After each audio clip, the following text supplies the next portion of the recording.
The Cask of Amontillado by Edgar Allan Poe.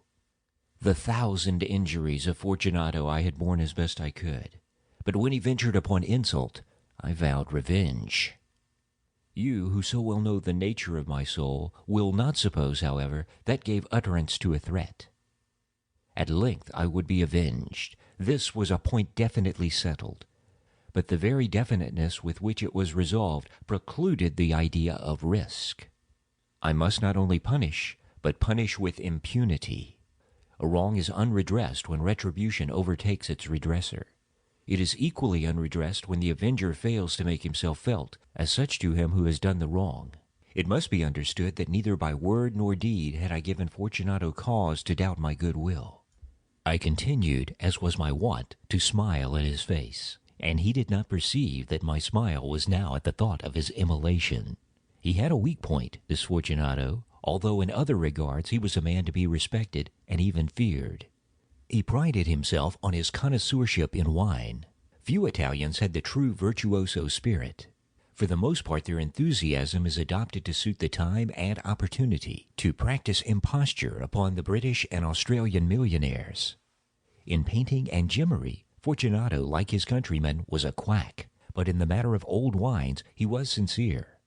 In this respect I did not differ from him materially. I was skillful in the Italian vintages myself, and bought largely whenever I could. It was about dusk, one evening during the supreme madness of the carnival season, that I encountered my friend. He accosted me with excessive warmth, for he had been drinking much. The man wore motley. He had on a tight-fitting, party-striped dress, and his head was surmounted by the conical cap and bells. I was so pleased to see him that I thought I would never have done wringing his hand. I said to him, "My dear Fortunato, you are luckily met. How remarkably well you are looking today. But I have received a pipe for what passes for Amontillado, and I have my doubts." "How?" said he. "Amontillado? A pipe? Impossible! And in the middle of the carnival?" "I have my doubts," I replied, "and I was silly enough to pay the full Amontillado price without consulting you in the matter. You were not to be found, and I was fearful of losing a bargain." "Amontillado?" "I have my doubts. Amontillado? And I must satisfy them. Amontillado? As you are engaged, I am on my way to Lutresi. If anyone has a critical turn, it is he. He will tell me. Lutresi cannot tell Amontillado from sherry, and yet some fools will have it that his taste is a match for your own. Come, let us go." "Whither?" "To your vaults." "My friend, no. I will not impose upon your good nature. I perceive you have an engagement, Lutresi." "I have no engagement. Come." "My friend, no. It's not the engagement, but the severe cold with which I perceive you are afflicted. The vaults are insufferably damp. They are encrusted with nitre." "Let us go nevertheless. The cold is merely nothing. Amontillado!" "You have been imposed upon, and as for Lutresi, he cannot distinguish sherry from Amontillado." Thus speaking, Fortunato possessed himself of my arm, and putting on a mask of black silk and drawing a roquelaure closely about my person, I suffered him to hurry me to my palazzo. There were no attendants at home. They had absconded to make merry in honor of the time. I had told them that I should not return until the morning, and had given them explicit orders not to stir from the house. These orders were sufficient, I well knew, to ensure their immediate disappearance, one and all, as soon as my back was turned. I took from their sconces 2 flambeaux, and giving one to Fortunato, bowed him through several suites of rooms to the archway that led to the vaults. I passed down a long and winding staircase, requesting him to be cautious as he followed. We came at length to the foot of the descent, and stood together upon the damp ground of the catacombs of the Montresors. The gait of my friend was unsteady, and the bells upon his cap jingled as he strode. "The pipe," he said. "It is farther on," said I, "but observe the white webwork which gleams from these cavern walls." He turned towards me and looked into my eyes with 2 filmy orbs that distilled the rheum of intoxication. "Nitre?" he asked at length. "Nitre," I replied. "How long have you had that cough?"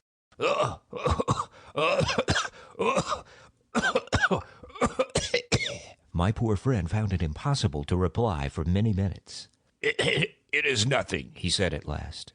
"Come," I said with decision, "we will go back. Your health is precious. You are rich, respected, admired, beloved. You are happy, as once I was. You are a man to be missed. For me it is no matter. We will go back. You will be ill, and I cannot be responsible. Besides, there is Lutresi. Enough, he said. The cough's a mere nothing. It will not kill me. I shall not die of a cough.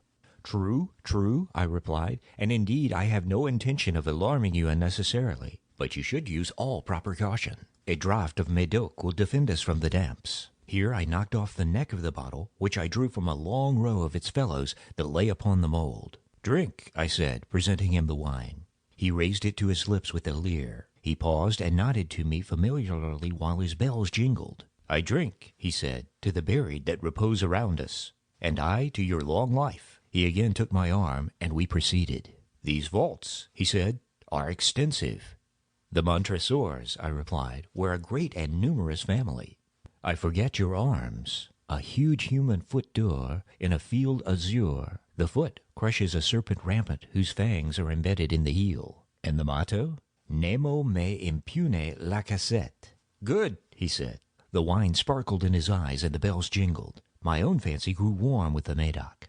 We had passed through the long walls of piled skeletons, with casks and puncheons intermingling into the inmost recesses of the catacombs. I paused again, and this time I made bold to seize Fortunato by an arm above the elbow. The nitre, I said, see, it increases. It hangs like moss upon the vaults. We are below the river's bed. The drops of moisture trickle among the bones. Come, we will go back ere it is too late. Your cough. It is nothing, he said. Let us go on. But first, another draught of Medoc. I broke and reached him a flagon of de Grave. He emptied it at a breath. His eyes flashed with a fierce light. He laughed and threw the bottle upwards with a gesticulation I did not understand. I looked at him in surprise. He repeated the movement, a grotesque one. You do not comprehend, he said. Not I replied.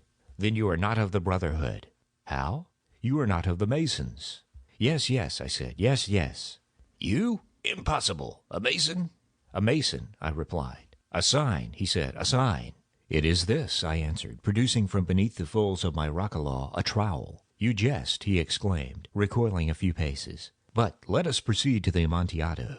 Be it so, I said, replacing the tool beneath the cloak and again offering him my arm. He leaned upon it heavily. We continued our route in search of the Amontillado. We passed through a range of low arches, descended, passed on, and descended again, arrived at a deep crypt in which the foulness of the air caused our flambeaux rather to glow than flame. At the most remote end of the crypt there appeared another, less spacious. Its walls had been lined with human remains, piled to the vault overhead in the fashion of the great catacombs of Paris. 3 sides of the interior crypt were still ornamented in this manner. From the 4th side the bones had been thrown down and lay promiscuously upon the earth, forming at one point a mound of some size.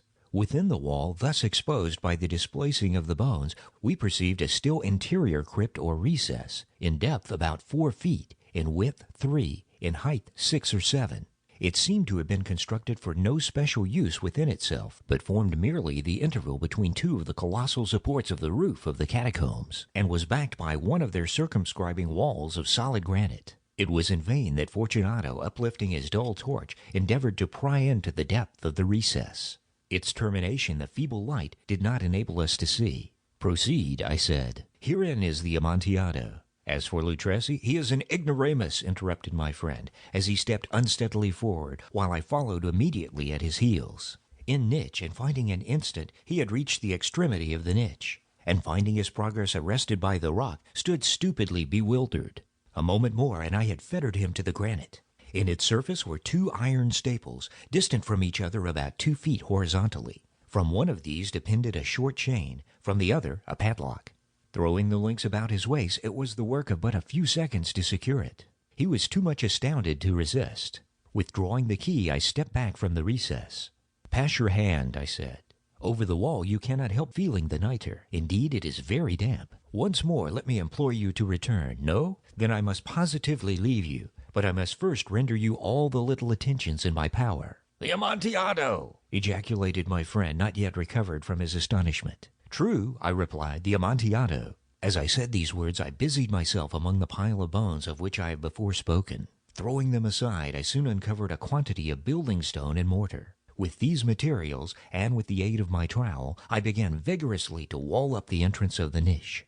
I had scarcely laid the first tier of the masonry when I discovered that the intoxication of Fortunato had in great measure worn off. The earliest indication I had of this was a low moaning cry from the depth of the recess. It was not the cry of a drunken man. There was then a long and obstinate silence. I laid the second tier, and the third, and the fourth, and then I heard the furious vibrations of the chain. The noise lasted for several minutes, during which, that I might hearken to it with the more satisfaction, I ceased my labors and sat down upon the bones. When at last the clanking subsided, I resumed the trowel, and finished without interruption the fifth, the sixth, and the seventh tier.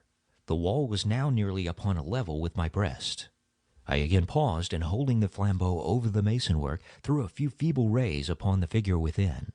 A succession of loud and shrill screams, bursting suddenly from the throat of the chained form, seemed to thrust me violently back. For a brief moment I hesitated, I trembled. Unsheathing my rapier, I began to grope with it about the recess, but the thought of an instant reassured me. I placed my hand upon the solid fabric of the catacombs and felt satisfied. I reproached the wall. I replied to the yells of him who clandered. I re-echoed. I aided. I surpassed them in volume and in strength. I did this, and the clamor grew still. It was now midnight, and my task was drawing to a close. I had completed the 8th, the 9th, and the 10th tier. I had finished a portion of the last and 11th. There remained but a single stone to be fitted and plastered in. I struggled with its weight. I placed it partially in its destined position. But now there came from out the niche a low laugh that erected the hairs upon my head. It was succeeded by a sad voice, which I had difficulty in recognizing as that of the noble Fortunato. The voice said, "Ha ha ha ha, hee hee hee, a very good joke indeed. An excellent jest. We will have many a rich laugh about it in the palazzo. Hee hee hee hee, over my wine, hee hee hee. The Amontillado," I said. Hee hee hee hee hee, yes, the Amontillado. But is it not getting late? Will they not be awaiting us at the palazzo? The Lady Fortunato and the rest. Let us be gone.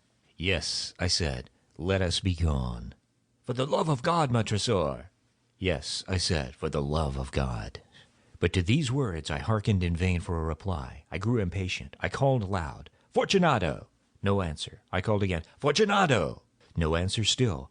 I thrust a torch through the remaining aperture and let it fall within. There came forth in return only a jingling of the bells. My heart grew sick. It was the dampness of the catacombs that made it so. I hastened to make an end of my labor. I forced the last stone into its position. I plastered it up. Against the new masonry, I re-erected the old rampart of bones. For the half of a century, no mortal has disturbed them. Impace requiescat. End of The Cask of Amontillado by Edgar Allan Poe. Recording by Don Alsop. Visit my podcast, shelbysystems.com/podcast.